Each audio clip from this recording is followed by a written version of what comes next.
If you use Run, Walk, Run, you've probably heard one of the biggest selling points. It can reduce your risk of injury. I said something similar myself, because intuitively it simply makes sense. You periodically stop running, you walk for a short period, you reduce fatigue, and you give your body a break from continuous running and pounding. But I recently started wondering, what does the research actually say?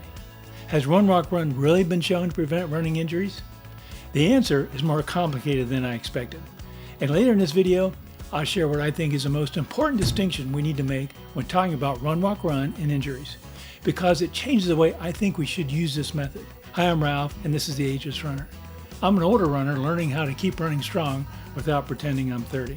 And I believe older runners can keep improving, but we have to train smarter, recover better, and respect the body we have now. So let's look at what we actually know. One of the most relevant studies involved 42 recreational marathon runners. Researchers compared runners who completed the marathon running continuously with runners who used a planned run-walk strategy.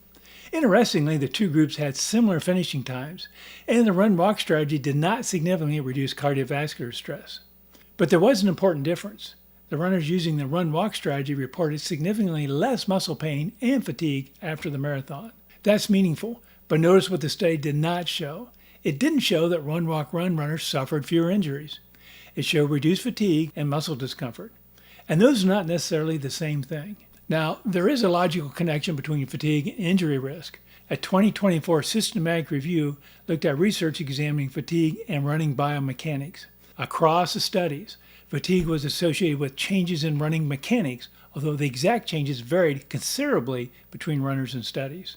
As we get tired, our muscles may not produce or control force exactly the way they did earlier in the run. Our mechanics can change. And anyone who has watched themselves running a mile 2 compared with mile 12 probably understands this. So planned walk breaks help reduce accumulated fatigue.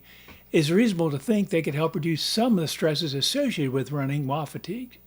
But, and this is important, could reduce injury risk is not the same as has been proven to prevent injuries. I cannot find a strong long-term study where one group of runners used Run, Walk, Run, another ran continuously, and researchers followed them over time to compare actual injury rates.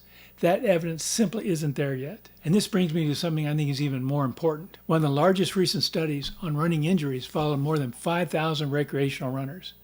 Researchers found that injury risk increased when runners suddenly increased the distance of a single run beyond what their bodies had recently been accustomed to handling. And this is where I think we need to be careful with Run, Walk, Run. Walk breaks aren't magic. You can use Run, Walk, Run and still do too much. You can increase your mileage too quickly. You can run too hard. You can ignore pain. You can pile hard workouts on top of poor recovery. Run, Walk, Run doesn't give us immunity from bad training decisions. What it gives us is another way to manage the stress of running, and that's a very different claim. So here's today's ageless adjustment. Don't use walk breaks because you believe walking somehow makes you injury-proof. Use them strategically. Use them to control fatigue. Use them to keep your effort where it belongs. Use them to gradually extend your endurance without turning every long run into a survival exercise. And use them when they help you finish your run feeling like you trained rather than feeling like you fought a battle. That's especially important as we get older. I'm not trying to train like I did decades ago.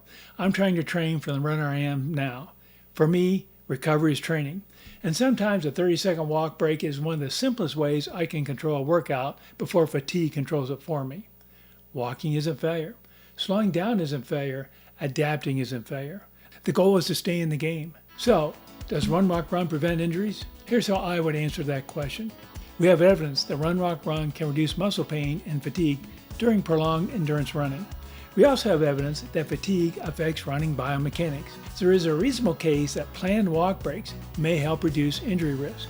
We do not currently have strong evidence showing that Run, Walk, Run itself produces fewer injuries. And I think that's a scientifically responsible way to say it. You don't need to exaggerate the benefits of Run, Walk, Run to make it valuable. Now I'd like to hear from you. If you use Run, Walk, Run, why did you start? Was it because of an injury? To control fatigue? To run farther? Or did you discover that you simply enjoy running more when you use planned walk breaks? Tell me in the comments. And if you're an older runner trying to figure out how to keep improving while respecting recovery, subscribe to the Ageless Runner. We're learning how to run smarter, go longer, and stay ageless. Thank you.